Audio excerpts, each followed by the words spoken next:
Welcome to week 7 of my UFL Breakout series, where this week's breakout player is Arlington Renegades quarterback Luis Perez. With the nickname King of Spring, Luis Perez has established himself as a star in many spring leagues over the last several years, and this game well represented a bounce-back season for him in 2025. Despite Arlington's loss, his 314 passing yards were the most in a single game by a quarterback this season, and he had his team in the game until the very end.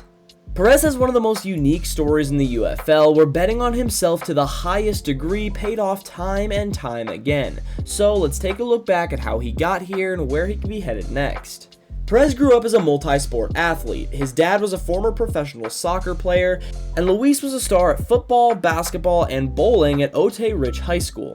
Bowling was actually his most successful sport, as he was offered college scholarships to play the sport, but elected to pursue football out of sheer love for the game. The issue was, Luis's high school career hadn't exactly gone how he'd planned. He never made varsity and even quit the team following his sophomore season due to their desire to move him to tight end.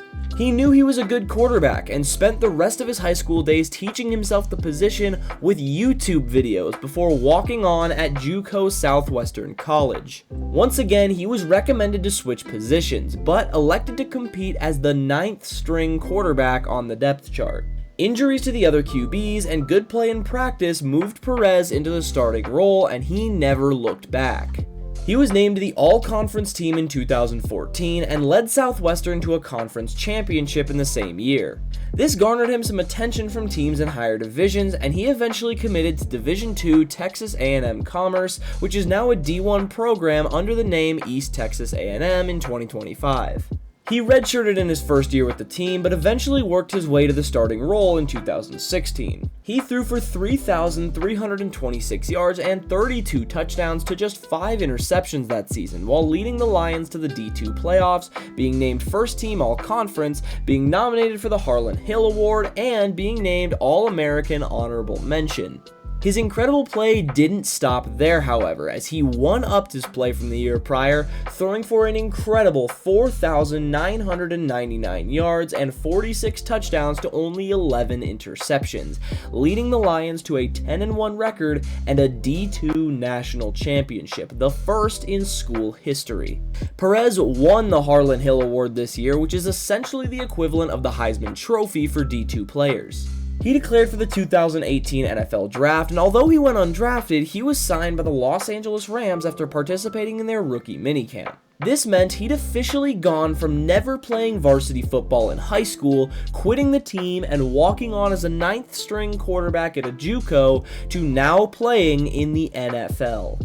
He spent the start of their season on the practice squad, but was released in mid-September, which led him on his journey through spring football. His first stop was the Birmingham Iron of the AAF. The AAF was the first modern attempt at creating a spring football league and had garnered some early traction. Perez was selected 5th overall in the AAF quarterback draft and played solidly through 8 weeks, but unfortunately the league ran into financial issues and suspended league operations at that point. As the league folded, Perez returned to the NFL, signing with the Philadelphia Eagles for minicamp, but was then released. However, he joined the Lions for the start of the preseason, but failed to make the roster and was headed back to spring football. In 2020, the XFL made its triumphant return, and as a part of that, Perez was assigned to the Los Angeles Wildcats. He was traded quickly to the New York Guardians, which is where he made his most notable impact on that league.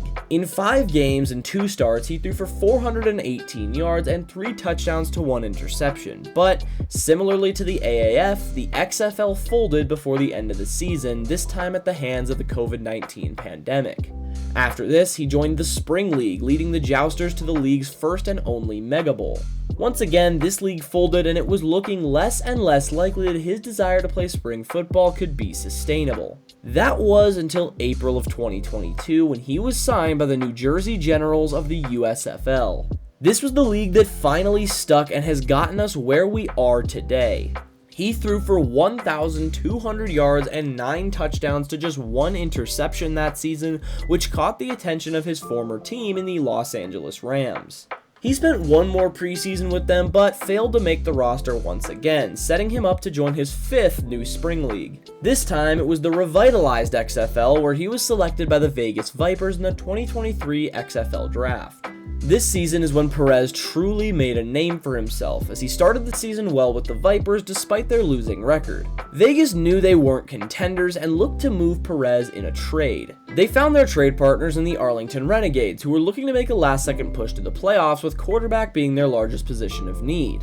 After the acquisition of Perez, the Renegades caught fire. He led a team that went 4-6 in the regular season to the XFL Championship game, where they defeated the DC Defenders to win the inaugural title.